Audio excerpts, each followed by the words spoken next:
Hello student, online classes में आपका स्वागत है। आज आपके सामने एक नया टॉपिक लेकर के आए हैं। आज हम लोग जीडीपी के संदर्भ में अध्ययन करेंगे। जीडीपी एक ऐसा वर्ड जो इंटरनेशनल लेवल पे तो जाना ही जाता है। आजकल प्रिंट मीडिया और इलेक्ट्रॉनिक मीडिया में बहुत ज़्यादा इसकी भरमार है। अक्सर सुनने में आता है जीडीपी गिर गया है भारत का, महामारी यानी कोविड-19 के टाइम में जीडीपी बहुत डाउन हो गया है। तो इस तरह का जीडीपी एक ऐसा वर्ड है जो ज़्यादातर आप लोगों के सामने से होकर के निकलता है। तो लगता है जीडीपी क्या है, बहुत सारे लोग इसके विषय में जानते भी हैं, बहुत सारे लोग नहीं जानते हैं कि जीडीपी क्या है। तो आज हम लोग जीडीपी के संदर्भ में अध्ययन करेंगे बहुत सारा तरीके से जीडीपी क्या है, इंटरनेशनल लेवल पे क्या इसका स्वरूप रहा है, कैसे अंतर्राष्ट्रीय स्तर पे 1940 से 50 के दशक में कैसे अमेरिका में अस्तित्व में इसके संदर्भ में अध्ययन करेंगे। तो जैसा कि आप ब्लैक बोर्ड पर आपको दिख रहा है जीडीपी मीन्स होता है ग्रॉस डोमेस्टिक प्रोडक्ट। तो सबसे पहले इसके बैकग्राउंड में थोड़ा सा हम लोग जाएंगे। जीडीपी जो अमेरिका से स्टार्ट हुआ था, कहने का मतलब है अमेरिका में एक अर्थशास्त्री थे, उन्होंने साइमन नाम के अर्थशास्त्री थे, उन्होंने इस शब्द को अस्तित्व में लाया था। उन्होंने एक सिस्टम बनाया कि कैसे हम अपने देश के आर्थिक विकास को कैसे आंकें, और जो आंकने का जो उनका तरीका था वही उनका बेस्ड बना और उसी के आधार पे उस देश की जीडीपी को निकाला गया। तो इस तरह से जीडीपी को निकालने का जो तरीका बनाया गया था उस देश में, अमेरिका में, और उसके पश्चात अंतर्राष्ट्रीय जो संस्थाएं थी, चाहे विश्व बैंक रहा हो, चाहे मुद्रा कोष रहा हो, जो भी संस्थाएं थी उसको अप्रूव कर दी कि ये मानक सही है, इसी के आधार पर किसी देश की जो है जीडीपी को निकाला जा सकता है। तो वही मानक जब अप्रूव हो गया तो फिर अन्य देशों में भी वही पैमाना लागू हो गया। अन्य देशों ने भी इसे स्वीकार कर लिया कि अपने देश के आर्थिक विकास को आंकने के लिए जीडीपी जो एक तरीका निकाला गया कि किसी भी देश के आर्थिक विकास को मापने के लिए एक सरल तरीका था, और इसी के आधार पे आकलन किया गया कि अगर किसी देश की जीडीपी अधिक है, हाई है, तो ये माना गया कि उस देश की आर्थिक विकास की गति तीव्र गति है, यानी आर्थिक विकास बहुत उच्च स्तर है। और किसी देश की जीडीपी डाउन है तो उस देश की आर्थिक विकास डाउन है।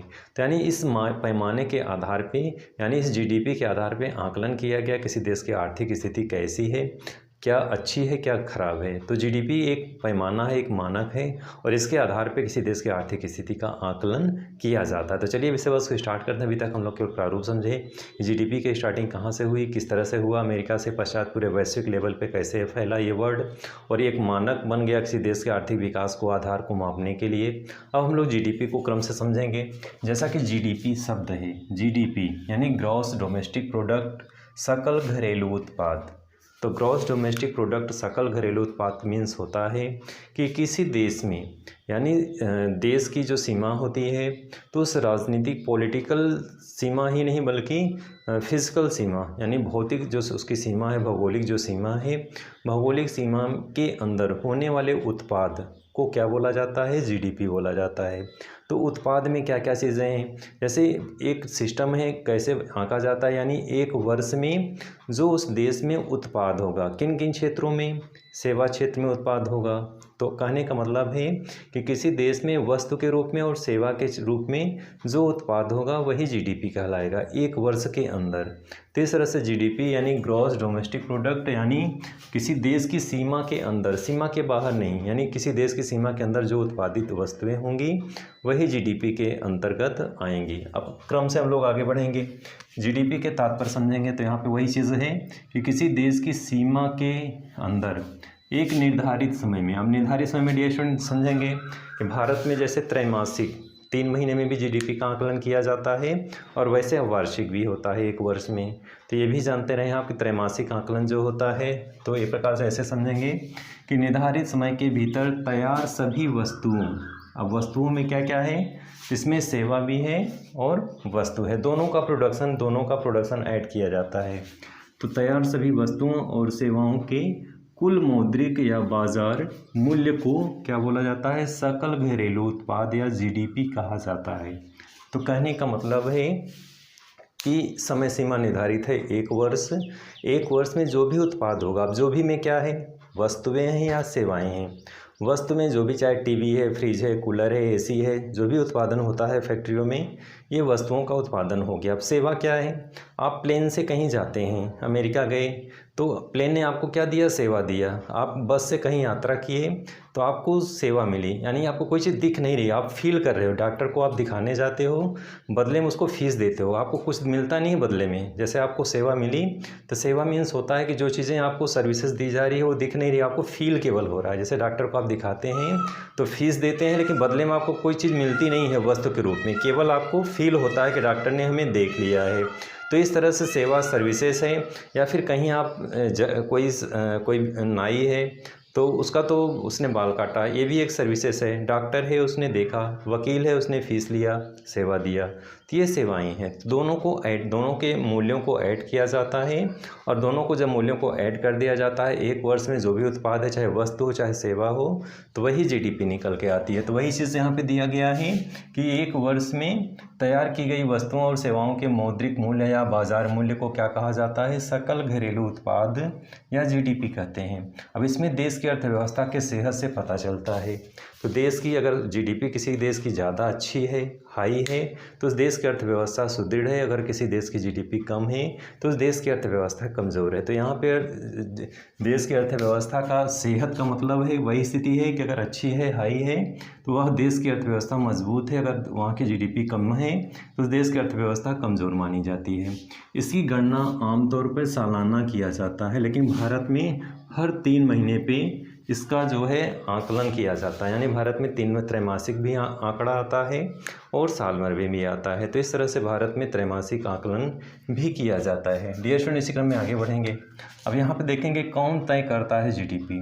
भारत में ऐसी कौन सी बॉडी है, कौन सी संस्था है जो जीडीपी को तय करती है, कौन निर्धारित करती है कि हमारे देश में इतना जीडीपी है। तो यहाँ पे देखेंगे हम लोग, भारत में जीडीपी को मापने की जिम्मेदारी जो है सांख्यिकी और कार्यक्रम क्रियान्वयन मंत्रालय, एक डिपार्टमेंट है सांख्यिकी और कार्यक्रम क्रियान्वयन मंत्रालय के तहत आने वाले, यहाँ पे क्या है, सेंट्रल स्टैटिस्टिक्स ऑफिस अर्थात केंद्रीय सांख्यिकी कार्यालय के द्वारा किया जाता है। तो पूरे देश में जो आंकड़े हैं, आंकड़ों को इकट्ठा करके जीडीपी का आंकड़ा जो है जारी किया जाता है। यानी ये जो है पूरे देश का आंकड़ा इकट्ठा करते हैं और उसके पश्चात जीडीपी को सामने प्रस्तुत करते हैं, उसके आंकड़े को कि इतना जीडीपी हमारे देश का है। नेक्स्ट क्रम में अब जीडीपी के प्रकार देखेंगे हम लोग। जीडीपी 2 प्रकार की होती है। पहला है नॉमिनल जीडीपी और दूसरा है रियल जीडीपी, यानी वास्तविक जीडीपी। नॉमिनल जीडीपी क्या है? तो नॉमिनल जीडीपी में सभी आंकड़ों का मौजूदा कीमतों का योग होता है। नॉमिनल जीडीपी में क्या होता है? सभी आंकड़ों का मौजूदा कीमतों का योग होता है। रियल जीडीपी या वास्तविक जीडीपी में महंगाई के आधार पर या महंगाई के असर को भी समायोजित किया जाता है। तो कैसे इसमें देखेंगे, जैसे अगर किसी वस्तु के मूल्य में 10 रुपये की बढ़त हुई, मान लीजिए कोई वस्तु है, उसके मूल्य में क्या हो गया, 10% की वृद्धि हो गई, 10% अधिक हो गया, और महंगाई 4% है। तो एकदम एग्जैक्ट है, यानी किसी वस्तु का मूल्य जब 10 रुपये बढ़ जाता है और महंगाई 4% बढ़ जाती है, तो उसका वास्तविक मूल्य क्या होगा, 6% होगा। यानी 10 - 4 = 6। तो अगर किसी वस्तु का मूल्य बढ़ जाता है 10 रुपया और महंगाई 4% है, तो उसका वास्तविक जो मूल्य होगा कितना होगा, 6 रुपये होगा। तो इस तरह से जानते रहें। नेक्स्ट है दुनिया में कुल जीडीपी में भारत का हिस्सा कितना है। तो इस टाइम में भारत में विश्व के जीडीपी में हिस्सा 3.36% है। नेक्स्ट, जीडीपी का आम लोगों पे क्या असर होता है। किसी देश की अगर जीडीपी अच्छी है तो उस देश की आर्थिक स्थिति अच्छी होगी, लोगों की आय ज़्यादा होगा, उनका सिस्टम सही होगा। लेकिन अगर किसी देश की जीडीपी कम है तो वहाँ के लोगों के भी ऊपर उसका असर पड़ता है। जैसे जीडीपी के आंकड़े अगर लगातार कम हो रहे हैं तो उस देश की अर्थव्यवस्था कमज़ोर होगी, और जीडीपी कम होने की वजह से लोगों के क्या होंगे, औसत आय भी कम हो जाएगी और गरीबी रेखा के नीचे लोग चले जाएंगे। और ऐसी स्थिति में आर्थिक मंदी की वजह से कर्मचारियों की छटनी होने लगती है। जैसे अभी महामारी के टाइम में सारी चीज़ें स्टॉप हो गई थी, प्रोडक्शन बंद हो गए थे, तो ऐसी स्थिति में कर्मचारियों की भी छटनी होने लगी, क्योंकि कर्मचारियों की आवश्यकता नहीं है। फैक्ट्रियों में अगर 1000 मजदूर काम कर रहे हैं तो फिर से अगर स्टार्ट हुआ तो कमी की अगर आवश्यकता है तो 1000 में 100 को किया गया, बाकी लोगों को छटनी कर दिया गया। तो जीडीपी के गिरने से यानी प्रोडक्शन जब नहीं होगा तो स्वाभाविक है कर्मचारियों की छटनी होगी, और कर्मचारियों की छटनी होगी तो इसमें बहुत सारी समस्याएं उत्पन्न होगी। कुछ चीज़ें कॉमन है, आसानी से समझा जा सकता है। तो यहाँ पे ये चीज़ें निकल के आई कि जीडीपी का हम लोगों पे क्या क्या असर पड़ता है। तो आपने जैसा कि आपको देखा कि आर्थिक मंदी की वजह से कर्मचारियों की छंटनी हो जाती है, बचत और निवेश कम हो जाता है और आय भी कम हो जाती है लोगों की, लोग गरीबी रेखा के नीचे चले जाते हैं। अब देखेंगे कैसे होती है जीडीपी की गणना, यानी भारत में जीडीपी की गणना कैसे होती है। तो भारत में जीडीपी की गणना जो है त्रिमाही होती है, 3 महीने में होती है। भारत में कृषि, उद्योग और सेवा, जैसा कि आप जानते हैं अर्थव्यवस्था के 3 क्षेत्रक होते हैं। तो प्राथमिक, द्वितीयक और तृतीयक क्षेत्रक होते हैं। इसके विषय में आप अगले वीडियो में अध्ययन कर चुके हैं। तो यहाँ पे देखेंगे कि भारत में कृषि है, उद्योग है और सेवा है, तीनों महत्वपूर्ण हिस्से हैं। और जो है इसके उत्पादन के आधार पे, तीनों के जो उत्पादन है उसी के आधार पे जीडीपी तय किया जाता है। तो देश में जितना उत्पादन होता है उसमें जितना व्यक्तिगत उपयोग होता है, उस व्यवसाय में जितना निवेश होता है और सरकार देश के अंदर जितने पैसे खर्च करती है उन सभी को जोड़ दिया जाता है। तो इसके अलावा कुल निर्यात में से कुल आयात को घटा दिया जाता है। तो यह आंकड़ा सामने आता है, उसे ही उसके ऊपर किए गए खर्च में जोड़ दिया जाता है और यही देश का क्या निकल के आता है, जीडीपी निकल के आता है। तो कहने का मतलब है जैसे कोई वस्तु है, कोई भवन है, तो भवन में जैसे उत्पादन जो हुआ उसमें पूरा संपूर्ण मूल्य होगा, उसमें टैक्सेस भी जुड़ा होगा, उसमें सरिया भी लगी होगी, उसमें सीमेंट भी लगा होगा। जब कंप्लीट वो भवन बन जाता है तो उसका वो अंतिम मूल्य होता है। तो वैसे ही यहाँ पे क्या दिया गया है कि जब कोई वस्तु है, जब उसका उत्पादन होता है तो ये सारी चीज़ें उसमें ऐड होती हैं, उसमें टैक्सेस भी ऐड होता है, उसमें जो लागत आती है वो भी ऐड होता है, जो चीज़ें उसमें निवेश होती है वो भी ऐड होता है और इन चीज़ों को जोड़ दिया जाता है। तो क्या लास्ट में निकलती है, वो जीडीपी निकलती है। तो तीनों क्षेत्रों का इसमें है, सेवा का भी है और उत्पाद का है। तो इस तरह से कृषि, उद्योग और सेवा तीनों क्षेत्रों को संयुक्त रूप से ये तीनों हिस्से हैं, तीनों के उत्पादन को इसमें जोड़ा जाता है। अब जीडीपी मापने का तरीका क्या है, तो इसमें देखेंगे कि किसी देश की जीडीपी 3 उत्पादन आधारों पर मापी जाती है, कृषि, औद्योगिक उत्पादन और सेवा क्षेत्रों में। एक वित्तीय वर्ष में, अब एकदम शॉर्ट फॉर्म में बताएंगे कि एक वित्तीय वर्ष क्या है, जैसा कि आपको दिख रहा है कि 1 अप्रैल से 31 मार्च ये वित्तीय वर्ष माना जाता है।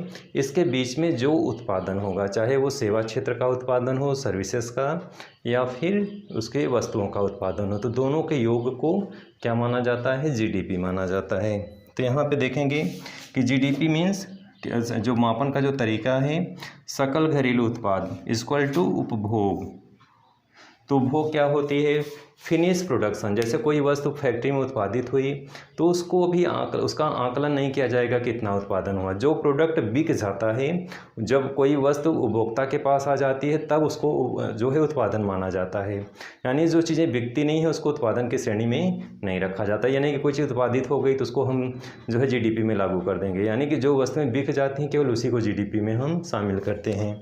तो यहाँ पे उपभोग है, सकल निवेश है, किसी वस्तु को जितनी चीज़ें उसमें निवेश की जाती हैं उसको सकल निवेश कहते हैं। जैसे कोई मकान है तो मकान में सरिया, सीमेंट इंक्लूड रहता है, उसका प्राइस, टैक्सेस उसमें इंक्लूड रहते हैं। तो जितनी चीज़ें उसको बनाने में लगता है, पूरा जितना इन्वेस्टमेंट होता है सबको उसमें निवेश माना जाता है। तो इस तरह से सकल निवेश प्लस सरकारी खर्च, उसके बाद प्लस कर देते हैं और निर्यात को आयात से घटा देते हैं, तो जो आता है वो क्या हो जाता है, जीडीपी कहलाता है। तो डियर स्टूडेंट, आज के वीडियो में बस इतना ही। आपने जीडीपी के संदर्भ में बहुत अच्छी चीज़ों को जानकारी प्राप्त की। अगले वीडियो में फिर से नए तथ्यों के साथ मिलेंगे, तब तक के लिए धन्यवाद।